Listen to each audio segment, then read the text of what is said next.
Hey guys, yeah, this is now episode 6 of the Rugby Recap. You have myself, and of course, and the Rugby Itch.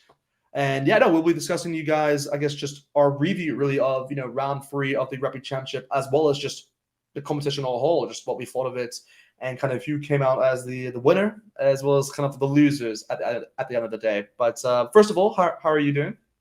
I, as the Kiwi lads, are doing very well, Rugby Itch. I have to say, great games of the Rugby Championship again. Probably not quite as some people expected. A couple of the matches going, but that's exactly what you want heading into this World Cup. A lot of unpredictableness and hopefully a few upsets maybe just around the corner. We've got a few more international games coming up next week and the week after. My voice is not recovered from those last two games, I can tell you that much. But yeah, very exciting stuff. Yeah, no, should be good. Should be good. But yeah, let's just crack on to this. So we'll first start off with the I guess the Wallabies and All Blacks game. I mean, what do you think about the game overall? I mean, of course, the All Blacks were victorious at the end of the day. We both predicted that. Like, what do you think? Was it kind of the game we all saw coming, or do you think there was a bit more into it that kind of surprised us? Like, yeah, what do you think? I think that the first maybe 25 to 30 minutes had that real Bledisloe Cup feel, a big match feel as well. How Australia were well and truly up for it in the early stages of the match. New Zealand giving away quite a few penalties, which I think was hurting them quite badly in the early stages. But as the match wore on, it seemed like the All Blacks just slowly started finding their rhythm that little bit more. And then late in the game, they were looking very hard to stop. And I feel like with the fact that it wasn't just for the Bledisloe Cup, but the Rugby Championship as well, the ABs were certainly putting out a good side.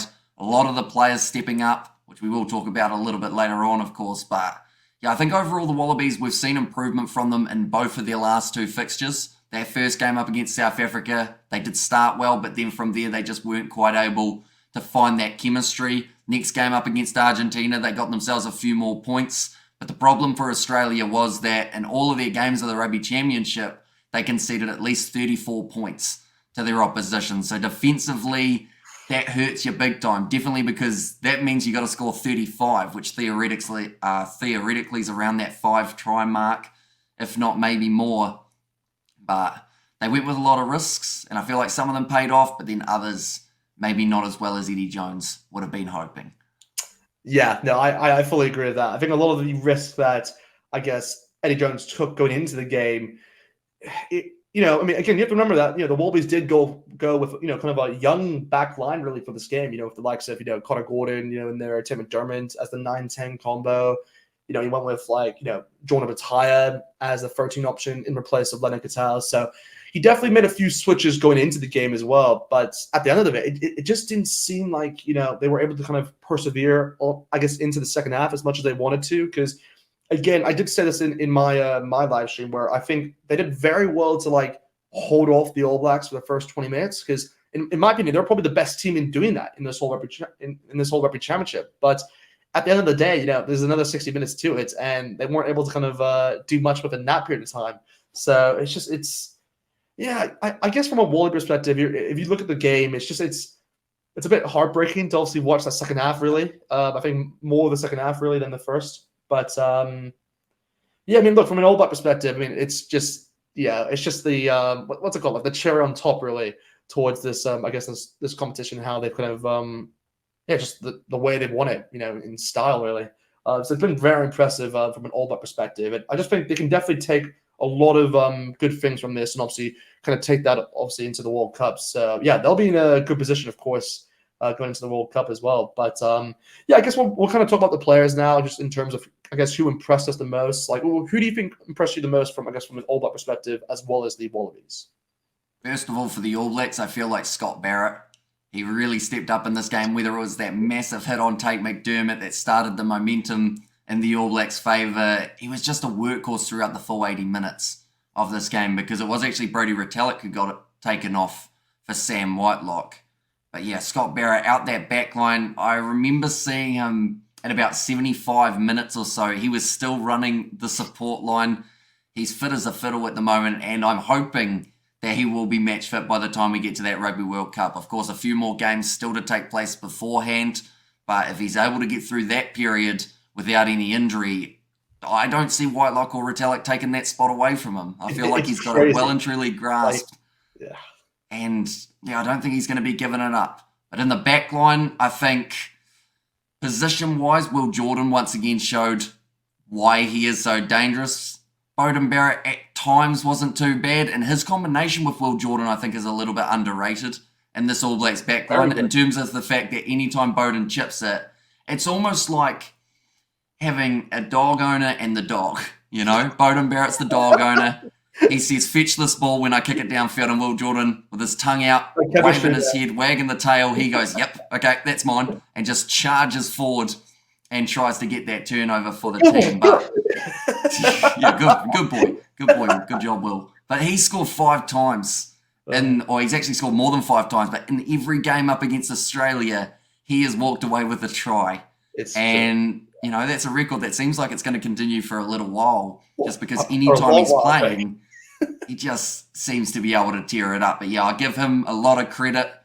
Other than that, for the All Blacks, I mean, there were a few other players who I felt didn't do too badly overall. You know, Frizzell was still being physical out there on the field. Yeah. He needs to be at this stage, though, I think is the big one. Solid game. And I hope that, to be fair, I hope Sama Penny-Finau gets the opportunity at 6 next week up against Australia, just because I feel for the All Blacks, the point of bringing in all those young guys was to at least give them one chance before we get into that World Cup. And we've seen Roygaard. We haven't seen Dallas McLeod, so he'll be another one who I expect to see somewhere out in that side or off the bench.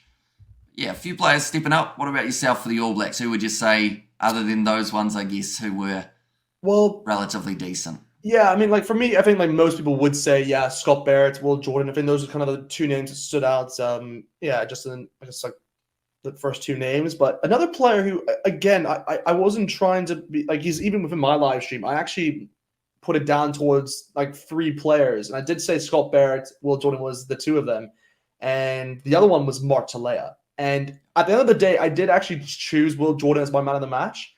But when I now look back at it in terms of the stats, Mark Talea actually was probably the best player, actually, now that I look at the stats, just from a stats position, maybe not from what you can see from the eye test, because from an eye test point of view, I actually would arguably say Scott Barrett, funny enough, is probably the best player. It's weird. Like I said, man of the match for Will Jordan on my feed. I'm now saying from an eye test perspective, it's Scott Barrett. But really, for this one, guys, I am going to say from a stats perspective, Mark Talea is probably the guy I would caught my eye the most, because he was all over the place. He kind of just showed like what he's been doing for the Blues and kind of just transferred that over into the international stage against the Wallabies. And again, he got a try for himself, which was great to see, of course. Very happy to see that. But I think the best try of the game actually came from Reiko's try, because it went from a left-hand side, starting with Scott Barrett, who did like that dummy sort of player, went down the field, gained a few meters in the process, passed the ball out. I think it was Roygaard at the time he was on the field for that. Not the best pass from him because it didn't go to a player, but Reiko picked it up, did a long pass over towards Mark Talea, and then Mark Talea, with his like little like sidestep where he goes like what, and then goes back and forth and just goes past Corbetti, and I was like, oh, I was like, stop it, and then it's just the Mark Talea special, like where you know what he's gonna do, because you've seen it so many times from a Blues perspective where he takes the man on and he just finds that easy offload then towards Reiko and just he shoots through and scores, and I was like, oh my gosh, like this is something special, because it's just incredible to see what those are 2 Blues players. They've literally done a Blues try essentially at the international stage. I was like, wow, that's just remarkable. But no, Mark Talea, he was fantastic. And the thing is that what was interesting to see as well was that he got the try and that try assist on on the right hand side as well, even though he's seen as the 11 in the game. So it's going to be fascinating to see how they do this, because like, does that mean now you put like Mark Talea as like your maybe as your 14, like in terms of where you place players? Because again, we've kind of talked about this before, like how sometimes players, like even though they're class, I don't know, you could say like Beauden Barrett, for example. I think we had this conversation where Beauden Barrett, even though he's seen as the 15, he kind of acts like a 12 technically, where he comes up more onto the field and helps them in that position. But I don't know. Maybe it leaves too much of an open gap on the left-hand side if you put Mark Talea there. But just overall, he was very impressive throughout the game. again, I can list a bunch of players really, but I think we've kind of covered the main three. I'd say from an All Black perspective. I mean, who do you think from a Wallaby perspective kind of stood out for you? Because I know it's pretty hard to do this because there's, I guess there's not a lot you can choose from. But was there one player that caught your eye?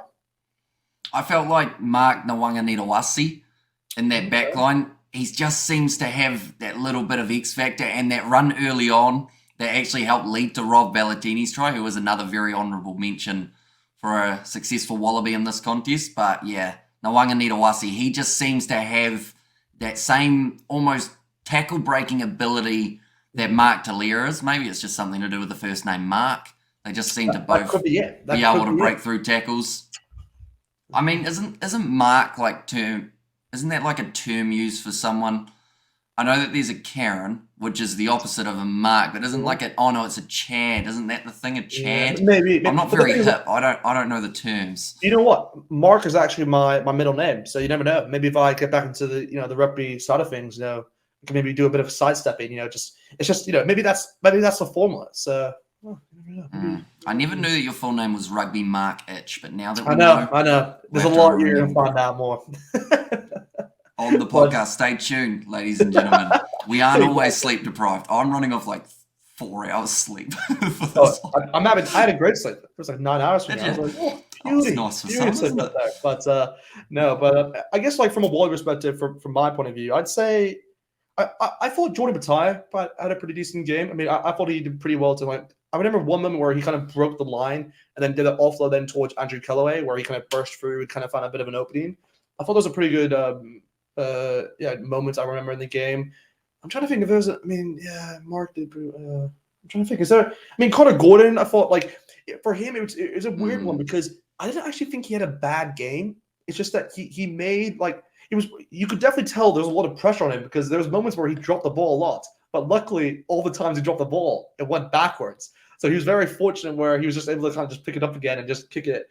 But yeah, I mean, actually, there is actually one moment he made a mistake. Actually, now that I recall, is the kickoff. If I remember, where he kicked it way too short, and then just gave an easy scrum. And I was like, I was like, come on, you got to at least kind of put it into their half again. You just got attacked. But yeah, I mean, it's hard to say who kind of stood out in this game, to be perfectly honest. I mean, I guess Will Skelton at the very beginning was pretty good. He kind of did pretty well. I remember he latched onto one of the balls from Aaron Smith did pretty well on that front. But yeah, just overall, there's a lot of improvements, I'd say, from Wallaby perspective. And that's kind of what we can get into now, really, just in terms of, I guess, what these sides can really learn from this game is really, I mean, there's more to talk about from a Wallaby perspective, so we'll start there. But in my opinion, I do think that the biggest thing they have to work on is really just more, I would say it's the fundamentals, really, just in terms of catching, their set pieces. They have to work on that. I mean, throughout the day, I thought that they had opportunities where they could have used their set piece much better. I think the lineouts they were actually okay with, but there's no problem actually with the throwing at all. It's just that the All Blacks defense did so well in stopping them within those mauls, where I think 2 or 3 times they just turn the ball over in that sense. So they have to, I guess, get the ball out quicker. I think that's probably the biggest thing I'd say from that front. But besides that, they had the possession. They didn't really have as much possession. I guess they're tackling. But they're actually okay for the tackling front. So it's hard to say what they can actually improve on from a defensive point of view because really they did what they could in the situation of things. But I guess if I had to be very specific in terms of what they could do better, I would say just get the ball out quicker. I think that's kind of the main thing I'd say. But what about you? What do you think what the Wallabies could have improved on? Like I said a little bit earlier on, they have found little improvements in each of their games, which is promising and something that they definitely need when building that momentum towards that Rugby World Cup. I would say that there were quite a few times that we saw the Wallabies just kicking the ball down the field for the sake of it. And then that allowed the All Blacks back three of Will Jordan, Mark Talia, and also Beauden Barrett to be able to run that ball forward. And straight away, the All Blacks were back where they wanted to be. Although there was a very good patch in that second half, I believe it was, where they were quite trapped inside of their own half, the ABs, from the Wallabies. But defensively, I felt that they didn't do too badly. There was one, was it 22 phases or something like that the All Blacks had to go before getting the ball out wide to Will Jordan. I think that a concerning point for the Wallabies, though, is definitely injuries, because we saw Alan Alatoa. He was injured, and I've actually seen in the update he's got a ruptured Achilles, which sadly means World Cup's not looking too close for him. Taniela Tupou, they haven't given an update on him, but you have to hope that he's going to be all right. Do you think he'll be available, Alan Alatoa? Do you think that's going to... Achilles are always an ugly one, because if you just take one step too hard during training, you're gone. But ruptured, I think, is a little bit better than torn, if I'm not wrong, in the medical. You're at university at the moment, aren't you? You'll be able to tell me all the terms. That's for sure. Yes. But that's where I don't know the difference in terms of like how many weeks does that cost really. Maybe just search us up quickly. Like just say what's the difference between ruptured, like how long is a ruptured torn Achilles? Just search it up really. Ruptured Achilles take to heal. So it may be as soon as 2 to 3 weeks or as long as 6 weeks. Most people can return to normal activity in 4 to 6 months. Okay, well, that tells us pretty much nothing, because it says it could be quick or it could take a long time. Very long. Worst comes to worst, 6 months, though, or around that 4 to 6 months, which would be after the World Cup. 6 weeks' time, I believe, would get him just in for the second game of the Rugby World Cup. And that makes, I think it's more realistic, because I think that's what's most likely going to happen. I don't think he'll be available for the first game. No. I'm not even sure that they play the first game. Is it? They don't play Wales. First game, they've got Georgia, I believe, as their opener. Yeah, I know it's one of the Rugby World Cup. It's Georgia. Yes. It'll be interesting, because I think you have to take it. This is the thing now. The Wallabies have a dilemma really with, I guess, their squad, because they're going to have a player like him where you really have to, like, he's going to take about one of those spots really, but he's not going to be playing for that first game. So it's a bit of a, I'm not saying a liability, of course, but it's just it's more pressure on the players in those positions to obviously just not get injured or kind of just be good enough to obviously kind of cover him for the meantime. But I think the tricky side of that though is it could end up being a Taniela Tupou scenario. How did they bring him back too early?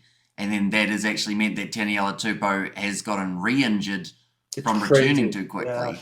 Yeah. And the problem at the moment Taniela Tupou seems to have is when it's one part of his body breaking down, another part is the thing that gets injured the next time. And I remember when talking to the ex-All Black Norm Maxwell, I'm sure we have chatted about him before, but talking about those injuries in terms of when your left knee gives out just when it's coming right, it seems to be the right knee is then the one that ends up making the injury flare up, I guess, on that side. So, you have a little bit of over adjustment, and then that causes the other side to go, and it just is a long process dealing with those injuries, which is something that, unfortunately for the Springboks and Argentina, we actually saw a little bit of through their game, although it wasn't so much as the injuries, it was more the concussion side of things. Players getting knocked out. We'll be moving on to that soon, but interesting way to start a rugby match. I think I've seen UFC fights that have had a knockout that's taken longer than that Grant Williams one at the start of the Boks game. We'll get onto that. We'll get onto that for sure. That was just, I had no words. I was just lost for words really when that happened. But I think that's kind of it really with that game. We've kind of covered most of what we think about the game overall. So I guess let us know in the comments what you guys think of the Australia-New Zealand game. Do you think it was a good game to watch overall? I mean, what do you think? Just let us know in the comments, of course, and definitely like the video, guys, just while we're talking. But we'll then move on then towards, I guess, the South Africa Pumas game, the second game of the Rugby Championship for round 3. I mean, I guess we're both correct again. I guess in terms of in terms of who would win, but we were very off, I'd say, actually, in terms of like the scoreline, because it was only a 1 point difference. I thought it was only 1 point in it. So it's it's a weird one, because from a Boks perspective, and I'm talking from a Boks side of view, like I wasn't really impressed really throughout most of the game, to be perfectly honest. Just I think the Boks they really missed a lot of their opportunities, and they gave them actually opportunities in the game as well. That's the bad thing, because I think the Boks were actually the better team in terms of the breakdown. I think they were definitely the better team in terms of the breakdown. But they gave costly decisions away, which allowed the Pumas to kind of stay in the hunt, really. And the thing is that the Pumas actually could have gone ahead of this. They could have won this game, actually. In all honesty, they actually could have won this. But again, if they didn't miss as many kicks as they did, I think Santiago Caceres missed like 2 of his kicks, if I'm not mistaken. If he got only one of them, they would have won this game. So yeah, it's just remarkable. But But overall, I think it was a good game to watch. Again, I think a lot of the energy kind of built up really more in the second half of things. Like the first half was really just a bit more like dull, you could say. It's just very just it was just, there was really just not much in it because it all came from that injury, like we were talking about in the first like 30 seconds, I think it was, where Grant Williams got the ball high in the air and obviously just got just knocked out completely. And the thing is, that you could see him he's on the ground, and this is the bad thing about like the referee. He kind of takes like 5 seconds to even blow his whistle. He noticed it, and he's like,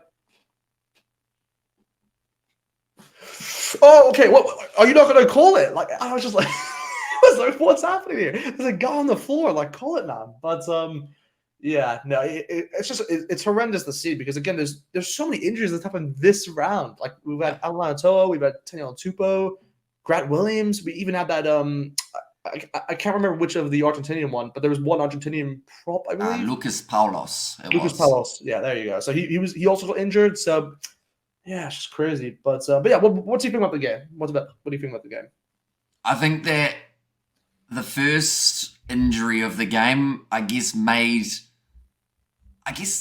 it made the first half feel a lot longer than it actually was, just because we did have that injury of Grant Williams that was probably around 6 minutes or so. And I do see that he actually did, by the end of the game, he actually made his way back out onto the bench, which is brilliant to see for the Springboks. Yes, he probably won't be playing in the next game or maybe even the one after that, but it's great to see that he was back to his feet because it did not look good for a little bit there. He had an oxygen mask on as he was going off the field.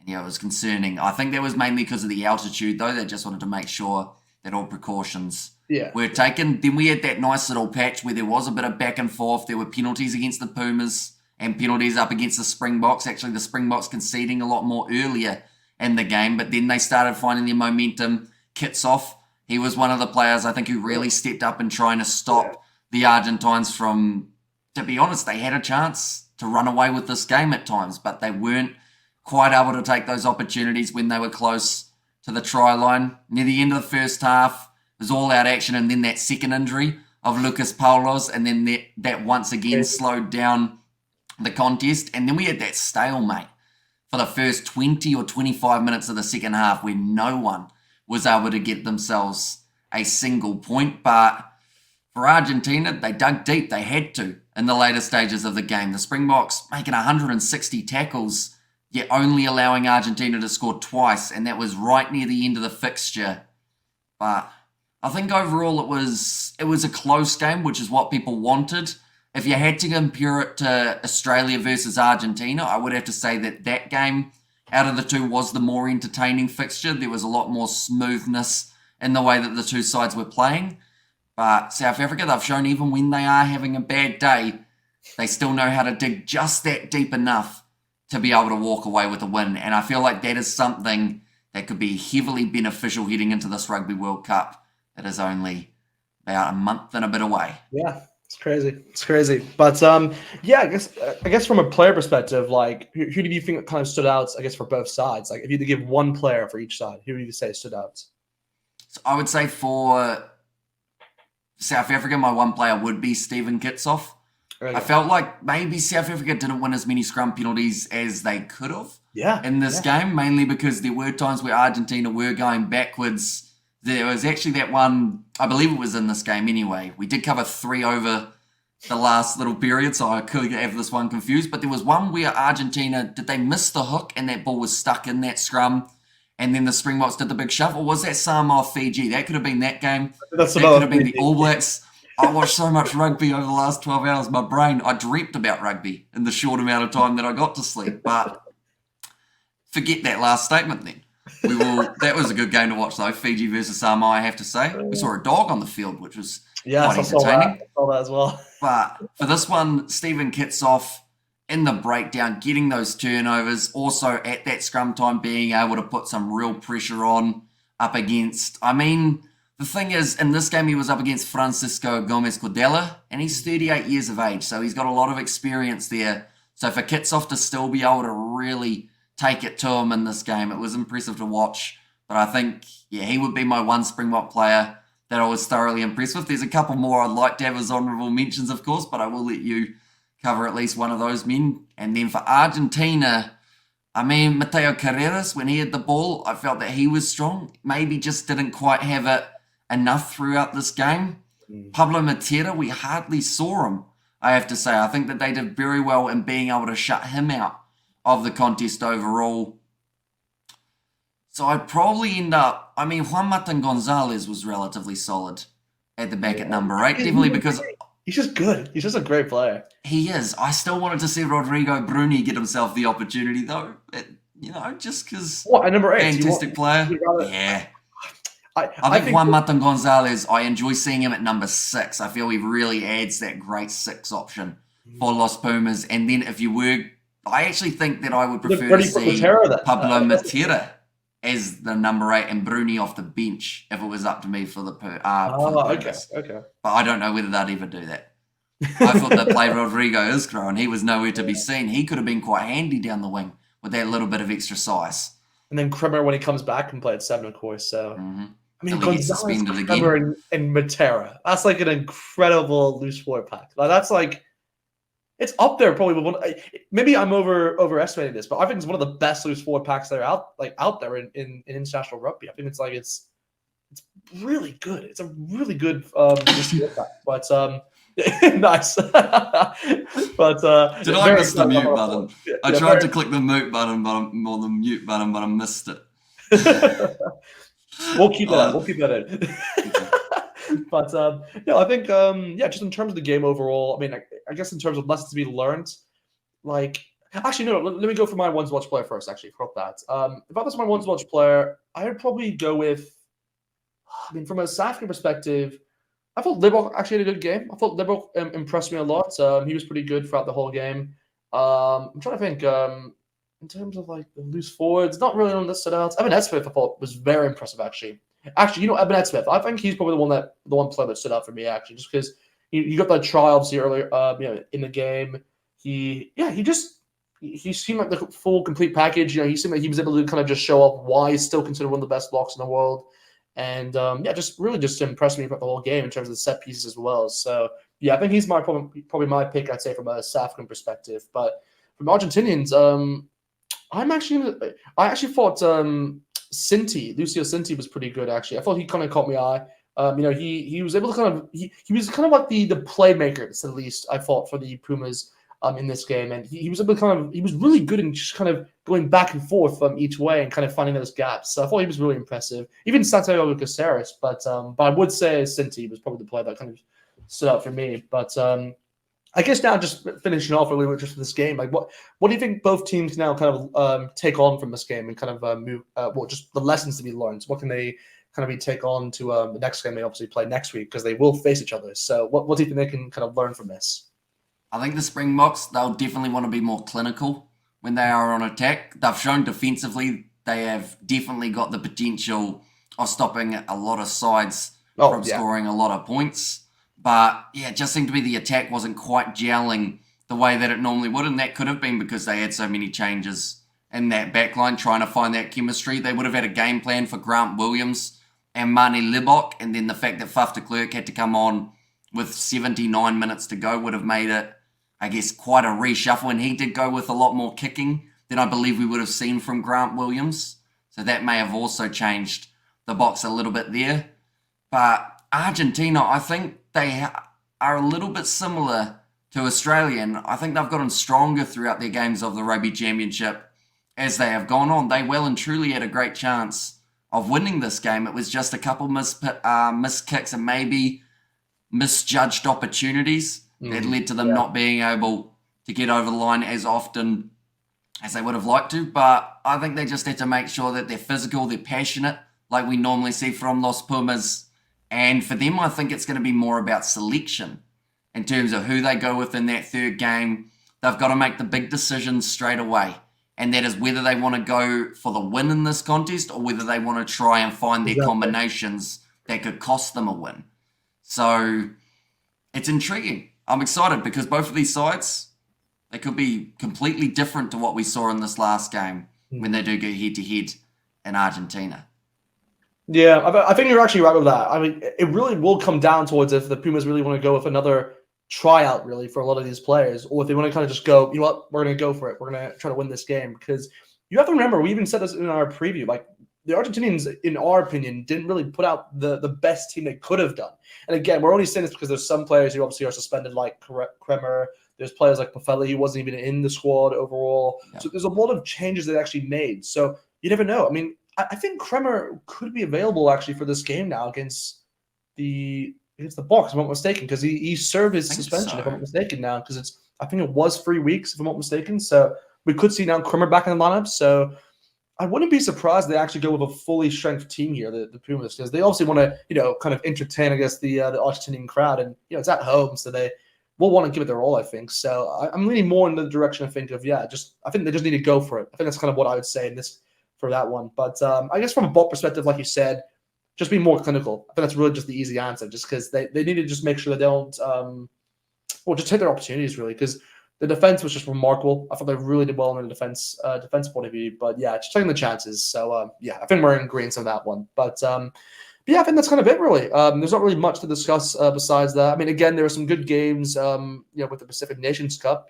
with Japan and I believe Tonga, and then obviously Samoa and Fiji. Some good wins there. I believe Fiji won obviously against Samoa, and then Japan just beat Tonga. So yeah, some good wins I thought over there. And I mean, I think that's kind of it really with this. We'll also give you guys more of a preview, I guess, for next week in terms of, I guess, technically the fourth round of the Rugby Championship, even though it's really just more of the second game of the Bledisloe and the first World Cup warm-up match, really, just between the Pumas and South Africa. But we'll give you guys a preview for that because I think we need to, and we'll obviously cover more of the World Cup warm-up matches as well, and that's in terms of the European sides as well. So keep an eye out for that because that'll most likely come out, I'd say, what we're going to say, probably like Thursday or Friday, somewhere around there. We'll probably post it when.